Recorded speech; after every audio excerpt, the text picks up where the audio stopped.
hanya Allah turunkan untuk umat Nabi Muhammad SAW. Catat ini ya. Dan saya belum pernah bagi dimanapun yang ini, yang versi lengkapnya.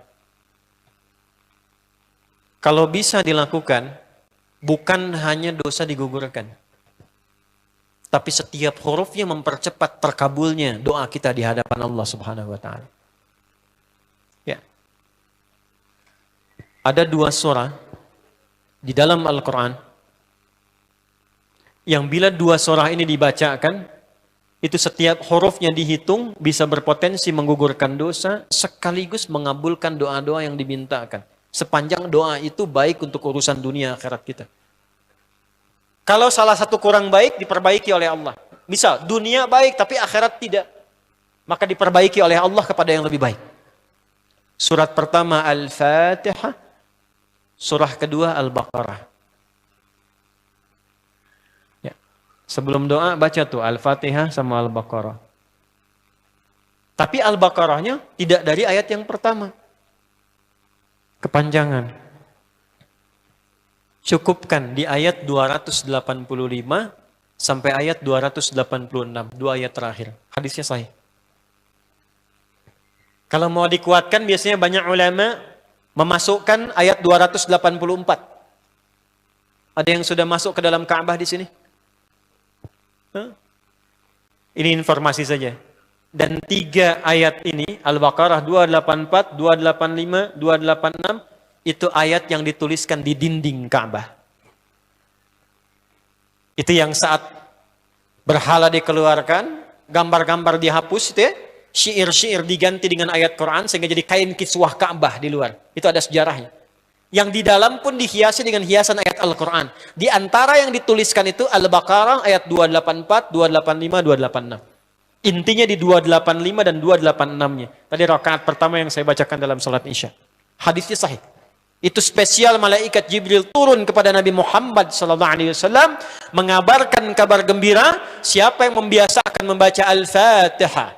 Ya, kemudian 2 ayat terakhir di Al-Baqarah dari amanar rasulu sampai fansurna 'alal qaumil kafirin.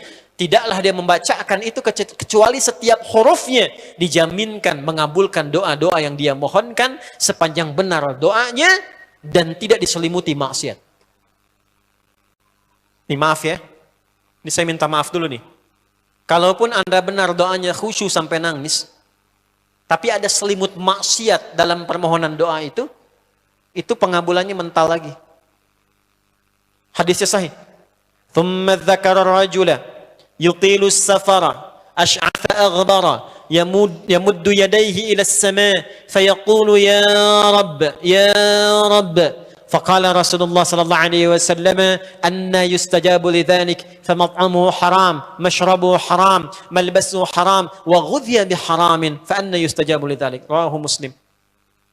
Nabi mengisahkan seorang lelaki menempuh perjalanan jauh. Awas, menempuh perjalanan panjang untuk ketaatan, itu mempercepat doa dikabulkan 2 kali lipat dibanding orang biasa. Makanya kalau ada orang mau ke Mekah umrah, mau haji, titip doa. Ada yang mau beasiswa ke Madinah, ke Mekah, ke Al-Azhar, ke Mesir, titip doa. Saya biasanya kalau mau berangkat umrah, Ustaz titip doa, ayo tulis banyak tuh. Nggak saya baca. Saya simpen aja, ntar dekat Ka'bah, ya Allah engkau maha mengetahui. Ya. Mohon kabulkan semua doa-doa ya dari teman-teman jamaah yang dititipkan dalam kertas yang telah mereka tuliskan itu. Simple Pak, daripada capek kita bacakan satu-satu. Dan alhamdulillah biasanya ya insya Allah terkabul. Insya Allah. Itu perjalanan jauh. Nah orang ini menempuh perjalanan untuk sekedar berdoa. Safar. Ya, safar yang baik. Kemudian yang kedua, yamuddu yadaihi ilas sama, dia mengangkat tangannya ke langit. Orang ini dia mengangkat tangannya. Jadi melakukan perjalanan jauh, mengangkat tangannya, yamuddu yadaihi ilas sama. Orang yang berdoa dengan mengangkat tangan itu dijawab doanya oleh Allah lewat keterangan Nabi SAW, itu bisa kamakala 2 kali lebih cepat dibandingkan dengan orang yang tidak mengangkat tangan saat berdoa. Jadi Anda cuma sekedar doa dengan mengangkat begini, itu lebih cepat potensi dijawabnya dengan mengangkat doa. Ada seorang bertanya pada Nabi SAW, hadis sahih, Ya Rasulullah, bagaimana pendapatmu dengan seseorang yang meminta kepada Allah dengan mengangkat tangan atau kama qala? Lalu Nabi mengonfirmasi bertanya balik, bagaimana kalau ada seseorang memohon kepada Anda dengan mengangkat tangannya? Pak, tolong Pak, tolong Pak, tolong, gitu kan? Di depan rumah Anda 1 jam begitu Pak, tolong Pak. Kira-kira Anda beri atau tidak? Minimal kalau Anda nggak punya kemampuan, Anda referensikan atau beri sesuai kemampuan Anda kan? Angkat tangannya.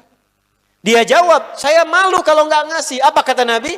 Innallaha hayyun karimun. Allah itu lebih punya sifat peka untuk merasakan malu pada hambanya kalau dia tidak memberi ketika hambanya mengangkat kedua tangannya. Nah, nanti ada beda-beda posisi saat khatib Jumat misalnya 1 begini untuk khatib. Makmum mengangkat 2 tangan. Yang ketiga dia mengatakan, Ya Rabb, Ya Rabb. Asma'ul Husna. Doa yang dibuka dengan Al-Asma'ul Husna itu dijawab 2 kali lebih cepat dibandingkan dengan doa yang langsung dimohonkan kepada Allah. Itu perintah. Tahu Nabi Zakaria? Nabi Zakaria apa ujiannya?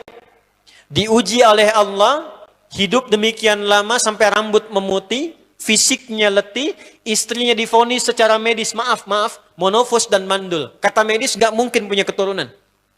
Maka beliau berdoa kepada Allah dan dalam doanya dimulai dengan Al-Asma'ul Husna.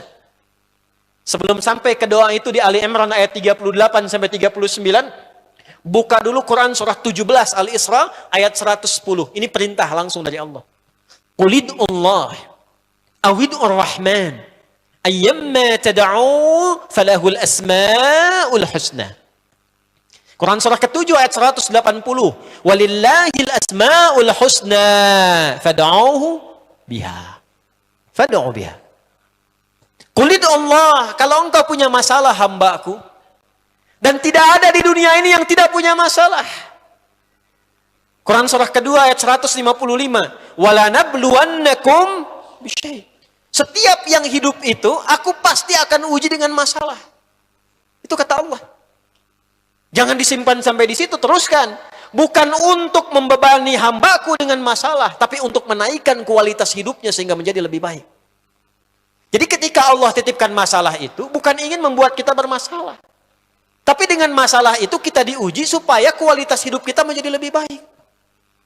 Ini Anda yang kuliah di UPI di sini, ada ujian nggak?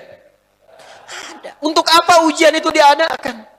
Supaya bisa melihat kualitas peningkatan ilmu Anda dari masuk sampai naik tingkat. Kalau nggak ada ujian, nggak kelihatan kualitasnya bertambah. Logikanya begitu. Dan tidak mungkin Allah menguji seorang hamba di luar batas kemampuannya. La yukallifullahu nafsan illa. Jadi nggak ada orang yang hidup yang tidak punya masalah. Karena rumusnya mengatakan hidup berbanding lurus dengan masalah. Yang hidup pasti punya masalah. Yang tidak ingin punya masalah, tidak ingin hidup. Karena orang yang tidak hidup, yang hilang masalahnya, selesai hidupnya. Baik. Siapa yang tidak ingin punya masalah? Angkat tangan. Baik. Siapa yang ingin punya masalah? Alhamdulillah. Baik. Yang lain, wallahu a'lam. Nah, kulit Allah kalau sedang diuji masalah, kan yang ngasih siapa? Yang nitipkan siapa? Yang punya solusinya siapa? Kalau Anda tahu yang punya solusinya Allah, kenapa curhatnya bukan kepada Allah? Kan sudah dicontohkan di Quran, kalau punya masalah curhatin ke Allah. Quran surah 12 ayat 86, sejak era Nabi Yakub, masalah di rumah tangga, anak bermasalah curhatnya pada siapa? Allah. Innama ashku bathi wa huzni ilallah. Aku tuh kalau punya masalah, sesedih apapun, curhatnya Allah. Bentangkan sajadahmu, curhatkan dalam sujudmu, tingkatkan takwamu. Wa may yattaqillaha yaj'al lahu makhraja. Quran surah 65 di akhir ayat yang kedua. Bentangkan sajadahmu, curhatkan, habiskan dalam sujudmu, keluarkan tangismu. Sehingga bebannya jadi ringan. Walaupun solusi belum datang, hatinya sudah tenang.